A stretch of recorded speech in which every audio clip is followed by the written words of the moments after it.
Bonjour, bienvenue à toutes et à tous pour cette troisième émission. Donc on reprend avec encore une actualité bien chargée. Je pense que vous avez tous vu que la semaine dernière, ça s'est assez mal passé pour certains hébergeurs. Donc je prends justement quelques minutes là pour reprendre ce qu'on a dit et résumer ce qu'on a dit la dernière fois. Donc je rappelle, la sauvegarde doit être pensée avec un objectif unique. PCA, PRA, c'est-à-dire plan de continuité d'activité et plan de reprise d'activité. La sauvegarde, ça doit servir d'abord à ça. Donc, ça veut dire qu'on ne sauvegarde pas systématiquement tout, ce qui veut dire que l'on regarde la criticité des informations et leur réelle utilité. D'accord. Ça, c'est un élément essentiel. On n'a pas d'abord, et puis d'un point de vue écologique aussi, on sait que c'est pas la peine de sauvegarder des terras, etc. Des fois, on a beaucoup plus de redondance qu'autre chose. Donc ça, c'est le premier point. Donc ça veut dire par conséquent, et on le verra d'ailleurs avec le RGPD tout à l'heure, c'est que il faut d'abord faire un travail en amont sur la hiérarchisation des données et la façon de les classer. Ensuite, je rappelle une deuxième règle, on ne sauvegarde que sur des supports qui ne sont pas sensibles, donc pas de clé USB ou de disque dur externe. Je sais que c'est une solution qui est facile, sauf que je rappelle que ces supports, ils ont une durée de vie limitée. D'accord, et ils sont soumis souvent à des phénomènes électromagnétiques, ce qui les rend évidemment extrêmement fragiles, et ils peuvent être endommagés à cause de ça. Donc attention, on utilise des supports essentiellement spécialisés pour ça. Troisième chose, on utilise des outils logiciels spécialisés pour la sauvegarde. D'accord, c'est pas juste du copier-coller. D'accord, il y a des logiciels qui sont prévus, et ces logiciels vont vérifier l'intégrité des données et permettre une restauration future. Donc c'est extrêmement important. Il y a des logiciels spécifiques. Quatrième règle, là ça c'est encore vérifié. On sauvegarde ces données à l'extérieur de l'entreprise. Ça c'est une première chose. Dans un lieu distant, dont les accès sont sécurisés. Et évidemment, si c'est dans un centre d'hébergement, il est mieux d'avoir une redondance pour éviter ce qui s'est passé la semaine dernière. Donc, toutes ces actions, normalement, doivent conduire à établir un plan de reprise d'activité et un plan de continuité d'activité. Donc, juste un petit rappel, pour mémoire, 89% des PME ont déjà subi cette perte de données. Donc c'est pas un phénomène unique, vous n'êtes pas tout seul, c'est malheureusement arrivé à beaucoup de gens. On va maintenant aborder donc la troisième étape de notre parcours, donc sur la réglementation générale sur la protection des données, communément appelée RGPD. Donc au-delà des aspects plutôt contraignants, parce que c'est obligatoire, on va découvrir que cette méthodologie, plus que cette contrainte, va nous aider à renforcer la sécurité pour nos entreprises. Donc le RGPD, c'est pas une contrainte, ça doit être vu comme une méthode, et on verra avec l'approche de RG dans une démarche plutôt globale pour améliorer la sécurité. Donc il y a un volet juridique qui est extrêmement important sur le RGPD. Donc c'est évidemment la raison pour laquelle on a convié un spécialiste et un expert. Donc Maître Massé, merci d'avoir accepté notre invitation. Donc vous êtes avocat sur Nantes. Donc je vais vous demander de nous apporter un éclairage un peu plus important sur cette thématique qui nous concerne tous, nous les premiers d'ailleurs. On est en cours. Donc déjà, est-ce que vous pouvez vous présenter? Donc déjà merci de m'accueillir ici. Donc Michael Massé, avocat au barreau de Nantes au cabinet Alex Opus, et donc j'interviens essentiellement donc en droit des données, donc y compris les données personnelles, en propriété intellectuelle au sens large et en droit des contrats. Et donc c'est là où donc j'ai mon expertise en droit des données personnelles. D'accord. On va rentrer dans le vif du sujet. RGPD, c'est quoi?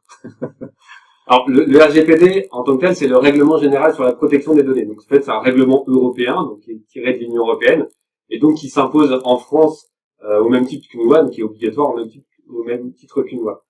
Souvent, en général, quand on parle de RGPD, en fait, on a tendance, on veut englober quelque chose de plus large, qui est le droit des données personnelles.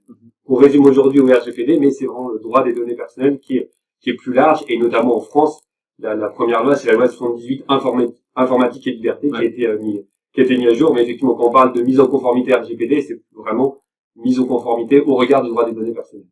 D'accord, très bien.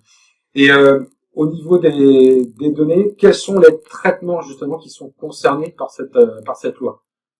Donc c'est vrai qu'on parle de droit des données personnelles, on parle de données personnelles, traitement de données personnelles, donc c'est ça qu'il faut savoir d'abord de quoi on parle. Ouais. Une donnée personnelle, donc c'est une donnée qui permet d'identifier directement ou indirectement une personne physique. pas une société, vraiment une personne physique. Et donc ça va être son nom, son prénom, son âge, son adresse, son courriel, son numéro de portable, mais y compris numéro de portable professionnel, courriel professionnel. Et ensuite, il y a bien sûr un numéro de sécurité sociale, des habitudes de vie, des données de santé, et ainsi de suite. Donc c'est vraiment la donnée personnelle qui est attachée à une personne physique. Ensuite, ce qui est réglementé, c'est le traitement de ces données personnelles. Donc qu'est-ce qu'on met sous le mot traitement? Eh bien, c'est à la fois le fait de collecter de la donnée personnelle, une entreprise qui va collecter la donnée personnelle. C'est à la fois également, bien sûr, l'utilisation. C'est que vous allez utiliser des données personnelles pour faire de la prospection, pour bien suivre le paiement de vos salariés, ainsi de suite. Mais le traitement de la donnée personnelle, c'est également simplement le fait de stocker de la donnée personnelle. Et donc là, il y a toutes les entreprises stockent de la donnée personnelle, même si elles l'utilisent pas, mais elles stockent de la donnée personnelle, et donc elles doivent respecter le droit des données personnelles. Et c'est effectivement, ça souvent, c'est quelque chose qui est oublié, parce qu'on a des données personnelles qui sont dans un bois depuis 10-15 ans, et bien c'est toujours du traitement de données personnelles, donc il faut faire aussi attention avec ça. Donc j'imagine que le premier département qui va être touché, c'est souvent les ressources humaines, alors, parce que j'imagine que c'est là où on a beaucoup plus de données personnelles. Oui, effectivement, parce que dans n'importe quelle entreprise, dès lors qu'il y a au moins un salarié, on a de la donnée personnelle, effectivement, nécessairement, puisque bien on aura besoin de savoir qui est notre salarié, quel est éventuellement son compte en banque pour pouvoir le payer, son numéro de compte en banque, son numéro de sécurité sociale, est-ce qu'il a des enfants en fonction des primes pour mettre en place des congés paternité. Donc nécessairement toutes les entreprises ont de la donnée personnelle propre à leurs salariés, et donc c'est pour ça que toutes les entreprises doivent nécessairement mettre en œuvre les mesures de sécurité et en tout cas être conformes au RGPD. Ça veut dire que, pour reprendre la discussion qu'on avait juste avant de démarrer, le DPO il est plus proche de la RH que de l'informatique en fait. Oui, notamment dans beaucoup d'entreprises, souvent c'est le service RH qui va qui va être le premier service qui va aller vers le droit des données personnelles parce qu'ils sont immédiatement concernés. Souvent, en général, ils sont déjà un petit peu sensibilisés, ils savent qu'ils peuvent pas faire n'importe quoi avec les données de leurs salariés, donc ils sont déjà un petit peu sensibilisés, mais c'est que souvent c'est le premier service qui est confronté aux problématiques éventuellement des données personnelles. Et par l'informatique, on y arrivera d'ailleurs tout à l'heure avec Romain Galetti. Alors, aujourd'hui, on parle énormément de RGPD. Donc d'abord, pourquoi on en parle autant? Et est-ce qu'il y a des nouvelles règles aujourd'hui qui sortent? J'ai compris qu'il y avait des échéances bientôt là qui vont tomber. Donc pourquoi on parle autant de RGPD aujourd'hui? En fait, avec le RGPD, donc ce que j'indiquais tout à l'heure, c'est que le droit des données personnelles, ça existe déjà depuis un certain temps. Avec le RGPD, on a un changement de paradigme, un changement de fonctionnement du système. Avant, en gros, les entreprises avaient simplement se contentaient de déclarer des fichiers à la CNIL, et puis voilà, elles faisaient leur déclaration, et puis après, souvent, elles s'arrêtaient là. Avec le RGPD, en fait, on a un nouveau système qui veut que les entreprises sont responsables dès l'origine des données personnelles qu'elles ont. En fait, même dès la conception d'une prestation d'un service, il faut intégrer la problématique données personnelles, savoir bien quelles données on peut collecter, comment on peut les traiter, et ainsi de suite. C'est dès l'origine que l'entreprise doit appréhender le respect de la législation en la matière et pouvoir justifier, dès lors qu'il y a un contrôle, notamment de la CNIL, dès lors qu'il y a un contrôle, doit pouvoir justifier qu'elle a mis en place tous ces mécanismes. Et donc c'est en cela où véritablement maintenant l'entreprise elle est au premier plan. Avant c'était presque la CNIL qui était au premier plan. Maintenant c'est les entreprises qui sont mises au premier plan et elles devront justifier qu'elles respectent la réglementation. Donc c'est ça qui est important. D'accord. Et puis j'ai même cru comprendre qu'en fait c'est pas l'entreprise, c'est l'environnement de l'entreprise. Parce que j'ai cru comprendre que les sous-traitants, de la même façon, allaient être aussi impactés par ça. Oui, effectivement. Ça change les relations aussi. Oui, complètement, parce que c'est qu'il y a, à chaque fois, dès lors qu'il y a un traitement de données personnelles, il faut se poser la question, donc, qui est le responsable de ce traitement? Et ensuite, toutes les personnes qui pourront avoir accès à ces données personnelles par le biais du responsable de traitement, donc, sont appelés des sous-traitants. Et donc, il y a une relation contractuelle qui va se complexifier un petit peu entre le responsable du traitement et le sous-traitant, puisque nécessairement, dans les contrats, on devra prévoir des clauses particulières sur, le sous-traitant devra s'engager à respecter également toute la réglementation, de mettre en place les mesures de sécurité, d'utiliser les données personnelles que dans le cadre strictement prévu dans le contrat. Et donc, il y a notamment des éléments contractuels très importants qui doivent être mis en place entre le responsable de traitement, celui qui fait le traitement, et le sous-traitant qui pourra avoir accès à des données personnelles. Là, donc c'est une chaîne complète et tout le monde est concerné. Donc, tout le monde est concerné. Et c'est il faut bien l'appréhender, c'est parfois un peu compliqué parce que autant on a des entreprises qui sont responsables de traitement, qui ont une volonté de se mettre en conformité, et sauf que, eh bien, on va leur expliquer, oui, mais aussi aller vérifier que vos sous-traitants sont bien aussi, respectent bien la réglementation. Et parfois, c'est un peu compliqué d'aller vérifier, ne serait-ce que son expert comptable. Son expert comptable, bien sûr, son prestataire informatique. Et donc, il y en a beaucoup qui respectent, mais il y a quelques prestataires informatiques, même eux, du coup, ne sont pas forcément en conformité avec le droit des données personnelles. Ouais, on voit assez fréquemment, en effet. Et si en termes d'application de cette règle, est-ce qu'il y a des dates aujourd'hui qui... En fait, c'est ça qui est assez pas amusant, mais c'est qu'en fait, le règlement il date de 2016 et il est applicable obligatoirement depuis mai 2018. Mai 2018, ouais. En fait, ça va faire 3 ans que c'est obligatoire. Et donc, ça veut dire qu'il faut, voilà, c'est une obligation, c'est de respecter la loi depuis mai 2018. Alors, c'est vrai qu'au début, donc la CNIL, qui est l'organe français de contrôle en la matière, au début, elle a laissé du temps, notamment aux TPE et aux PME, pour bien voilà, parce que encore une fois, c'est un changement de paradigme, un changement de fonctionnement au sein des entreprises. Ça coûte cher à mettre en place, et ça c'est une réalité. Donc la CNIL, en gros, elle a un peu laissé le temps, même si le règlement date de 2016. Donc c'est-à-dire, ça fait déjà 2 ans qu'on savait que ça allait arriver. Mais là, en gros, la CNIL, elle a pas fait trop de contrôle, elle a véritablement accompagné, elle a beaucoup documenté son site internet, il y a beaucoup de choses sur son site internet. Et donc, elle a laissé, voilà, le temps que les entreprises se mettent à jour. Et puis, sauf que voilà, maintenant, ça va faire 3 ans.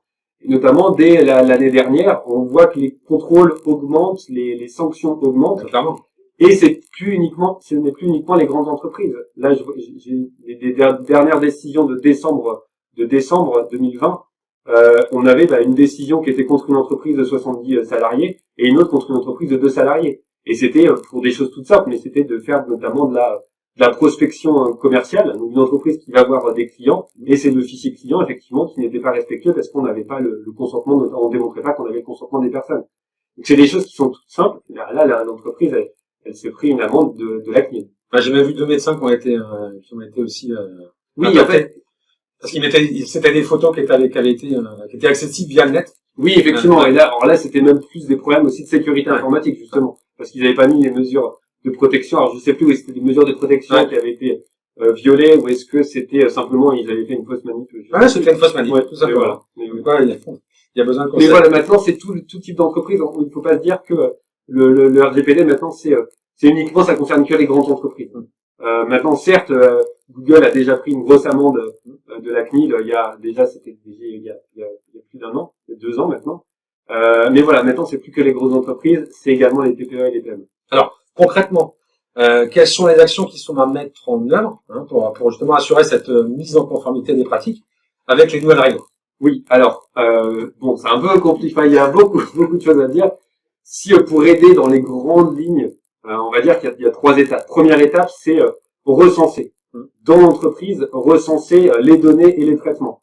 Donc savoir, et notamment tous les fichiers, souvent c'est des fichiers informatiques, tous les fichiers avec des données qu'une entreprise peut détenir. Alors ça va être les données des clients, les données des salariés dont on parlait, les données des fournisseurs, et ainsi de suite.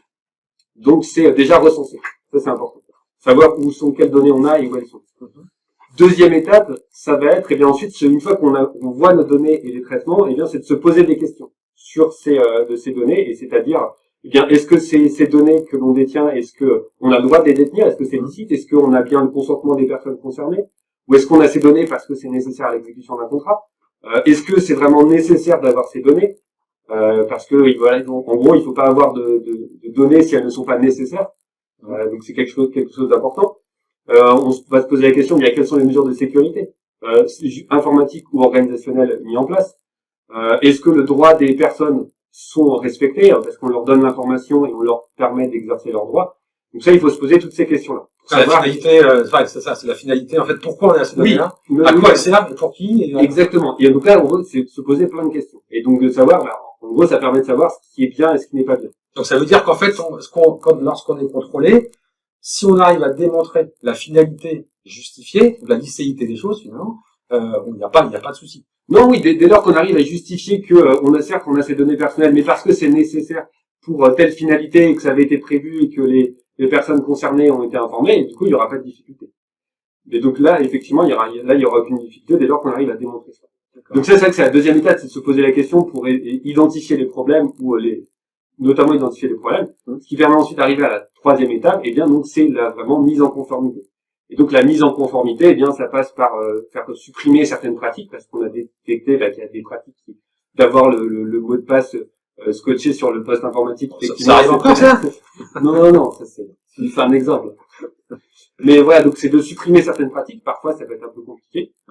Et ensuite, eh bien, c'est mettre à jour ces documents contractuels, donc ces conditions générales de vente, même ça va être les contrats de travail des salariés, de les mettre à jour pour intégrer aussi la question des données personnelles, mettre éventuellement en place une charte informatique. Ça peut être important.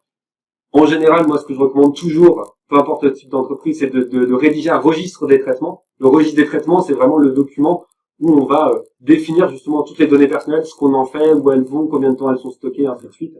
Et si un jour on a un contrôle de la CNIL, eh bien on pourra justifier auprès de la CNIL de toute son activité. Donc ces règles-là sont déjà établies. C'est-à-dire que je prends dans un hôpital par exemple, j'imagine que les données peuvent être conservées des dizaines d'années, enfin, genre, même jusqu'au décès du patient. Enfin, en fait, ça va être en fonction des données. Ouais, en fait, ça va être en fonction de chaque donnée, de chaque traitement qu'on va pouvoir déterminer une durée de conservation. Donc, pour les données de santé, eh bien, ça va dépendre de quelle est la réglementation applicable. Est-ce que on doit se limiter à 5 ans? Est-ce qu'on doit aller est-ce qu'on peut les conserver plus longtemps? En fait, après, ça va être en fonction de chaque donnée, puis ça va être assez spécifique. Un collaborateur qui part. Oui, voilà. Après, il y a aussi des règles. C'est dès lors qu'on a un collaborateur qui part, et bien jusqu'à combien de temps est-ce qu'on peut conserver la donnée, en fait? Ou alors, souvent, il y a deux étapes. D'abord, on la conserve dans une base de données classique, et ensuite, on la met en mode archivage, en fait. Donc, il peut y avoir plusieurs étapes. Donc ça, c'est la mise en conformité. Et c'est vrai qu'on pourrait même rajouter une quatrième étape. Il ne faut pas se contenter de la mise en conformité. Après, il faut bien avoir un suivi de conformité. Il ne faut pas se dire, on a fait une mise en conformité, donc on est conforme au RGPD, et maintenant c'est bon, on s'arrête là.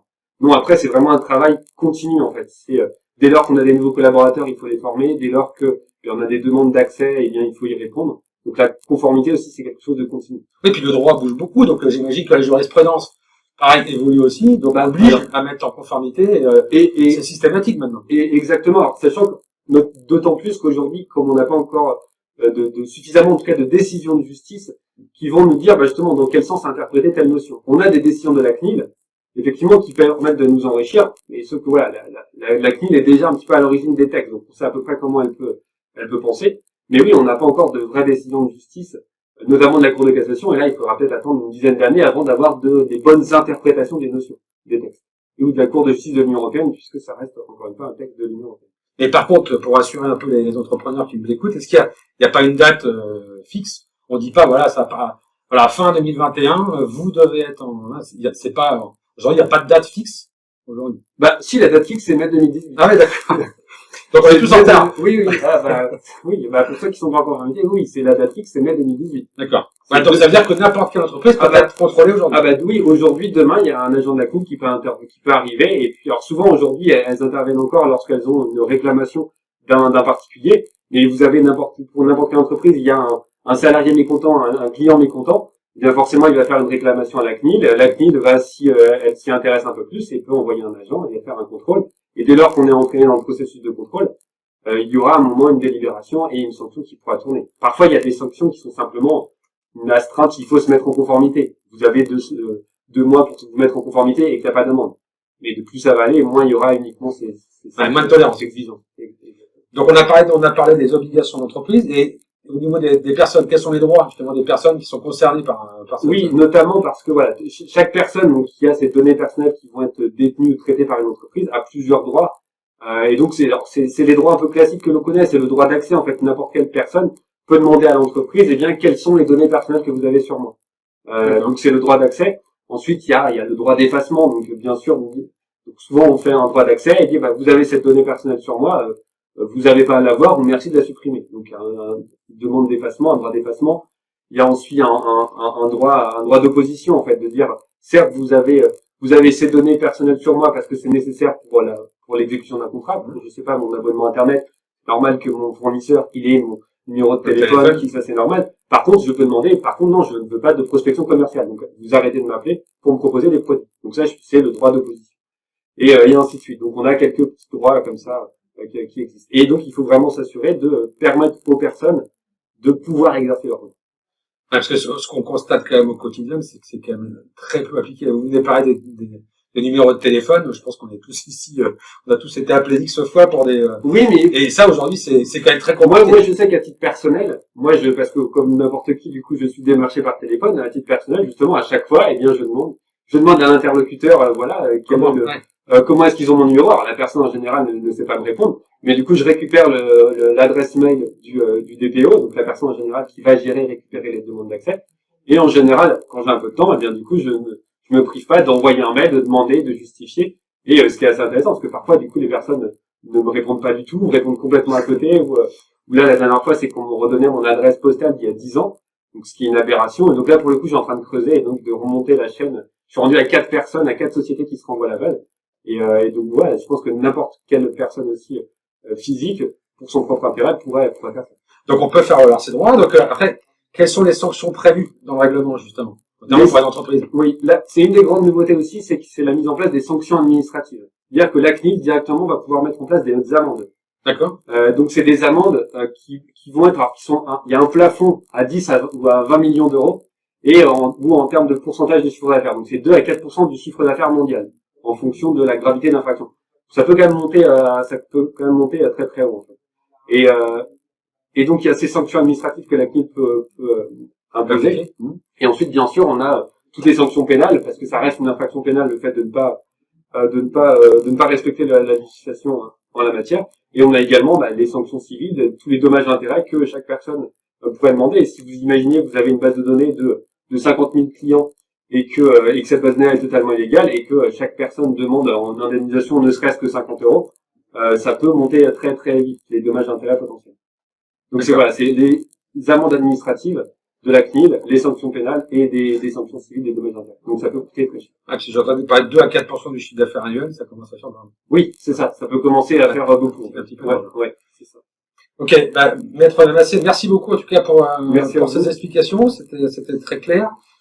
J'espère que ça allait aussi pour nos spectateurs. Bon, on l'a vu, hein, il y a en effet la corde est assez mince entre la partie informatique sécurité et puis la partie RGPD. Donc ce que je vous propose maintenant, c'est d'accueillir Romain Graletti qui va nous expliquer justement sur la partie informatique aujourd'hui.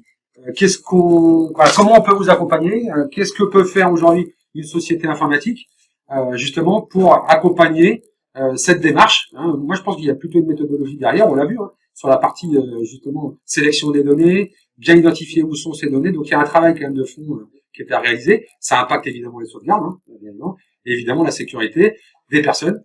Donc, Romain, bonjour, une nouvelle fois. Donc, troisième émission. Ça devient une habitude. Hein. Donc, bon, alors vous, en tant que prestataire de services numériques, bon, j'imagine que vous êtes également fréquemment appelé. Et là, pour le coup, depuis 2018, il y a dû y avoir un certain nombre d'appels. Le raccourci était rapidement fait entre informaticien et responsable du RGPD. Oui, mais c'est ce que je disais. Alors qu'en fait, on s'aperçoit que c'est loin d'être la réalité.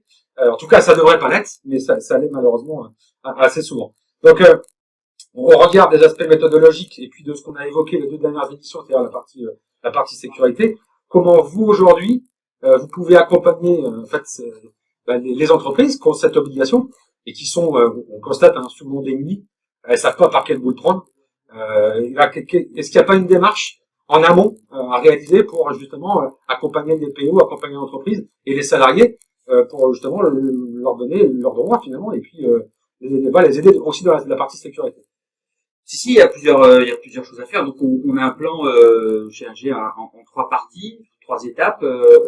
Déjà, comprendre la maturité des utilisateurs, des collaborateurs de l'entreprise en termes de sécurité, on va dire globale de l'information.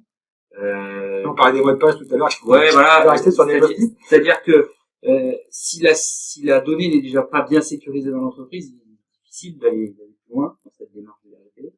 Donc, on commence par évaluer donc ce que je disais, la maturité du collaborateur. On a des outils en ligne on va faire du faux spamming, du faux phishing, tout ce genre de petits outils qui va permettre de voir si l'utilisateur clique un peu partout et fait n'importe quoi, ou s'il a la présence d'esprit d'éviter certains mails, de pas répondre à certaines enquêtes, ce genre de choses. Nous, ça va nous permettre d'avoir une vision globale en fonction des services de la société, de l'état d'éveil ou de vigilance des collaborateurs. Oui, parce qu'il y a des services qu'on a vu tout à l'heure qui sont plus impactés. Si je prends les RH, j'imagine que c'est évidemment surveillé. la DAF, enfin direction financière, j'imagine aussi. Vous êtes plutôt attentif à ces services-là, j'imagine. Sachant que une statistique dit que 80% des données sensibles de la société sont visées par le directeur ou le gérant. Donc c'est aussi la personne à sensibiliser. Ouais, donc ça veut dire qu'on commence quand même, voilà, on commence par le comité de direction et on descend. Et on descend. Ouais, donc ça veut dire qu'on doit d'abord sensibiliser le patron et ensuite ses salariés. On est d'accord. Ok. Et donc ensuite, après, qu'est-ce qu'on fait quand on a fait ça? Bah, on peut après s'attaquer à la phase 2 qui est ce qu'on a vu sur les deux événements précédents, c'est-à-dire vraiment sécuriser la donnée de l'entreprise et donc sécuriser les lieux, la réplication, la sauvegarde, pas laisser des réseaux Wi-Fi ouverts, des réseaux complètement perméables à tout et que tout le monde puisse prendre une clé USB, sortir les infos de la société comme il veut. Tout ça, c'est des outils qu'on va mettre en place. Ça commence par la sécurité physique, comme on a vu avec le peloton de gendarmerie 44. Et puis, petit à petit, on va découler tout un tas de choses. La sécurité des serveurs, des lieux de stockage de l'information, la duplication de l'information, car comme on le voit dans ces dernières semaines, il y a des data centers qui s'enflamment, et ça peut arriver à tout le monde. C'est des choses qui peuvent arriver. Il faut être capable d'avoir stocké de l'information à plusieurs endroits, d'être capable de récupérer l'information dans un état correct, c'est-à-dire avoir des sauvegardes, mais pouvoir les lire et les restaurer, c'est un plus. Donc, quand on sauvegarde, on essaie de restaurer. Et tout ce genre de choses, voilà, améliorer ça. Après, on a la partie sécurisation du poste utilisateur, antivirus, anti-spam. Voilà, ça va directement en lien avec la maturité que l'on a testée par rapport à l'utilisateur avant. Et donc, voilà, là, on commence à avoir une chaîne de la donnée qui est cohérente, qui est forte. Donc, on peut passer après à la partie purement mise en place de la RGPD. Donc là, on propose aussi des outils pour accompagner les chefs d'entreprise et les DPO dans la mise en place de